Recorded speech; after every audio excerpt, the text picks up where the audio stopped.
आवाज की रात। गांव के पास एक पुरानी बुजुर्ग हवेली थी। इस हवेली की रात्रि अद्भुत थी और उसमें कभी न कभी किसी ने अजीब आवाजें सुनी थीं। युवक अनिल और उसके दोस्त विक्रम ने इस हवेली के बारे में सुना और उनके मन में उत्सुकता बढ़ गई। एक दिन दोनों ने तोरण और दीपक लेकर हवेली में प्रवेश किया। हवेली के अंदर अधिक अंधेरा था। एक कमरे में अनिल ने एक बड़ा पुराना संगीत सिस्टम पाया। उसने उसे चालू किया और एक अद्भुत ध्वनि सुनी। विक्रम डर कर बोला, यहाँ से जल्दी चलो। लेकिन अनिल ने ध्यान दिया और समझा कि वह ध्वनि कुछ और थी। वह ध्वनि था, मुझसे बात करो। अनिल ने कहा, कौन है वह? ध्वनि बोला, मैं एक पुरानी आत्मा हूँ। मैं इस हवेली में फंसी हूँ।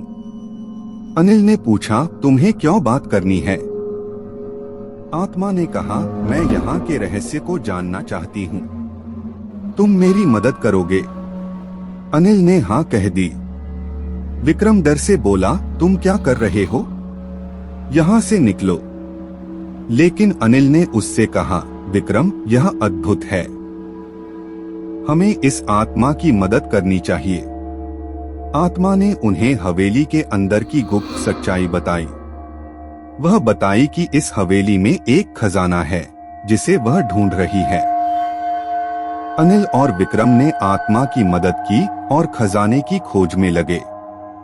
अंत में वे एक छिपे रहस्यमय संदूक में गोल्ड और जरा पा लिए। आत्मा ने कहा, धन्यवाद, अब मैं शांति से जा सकती हूँ।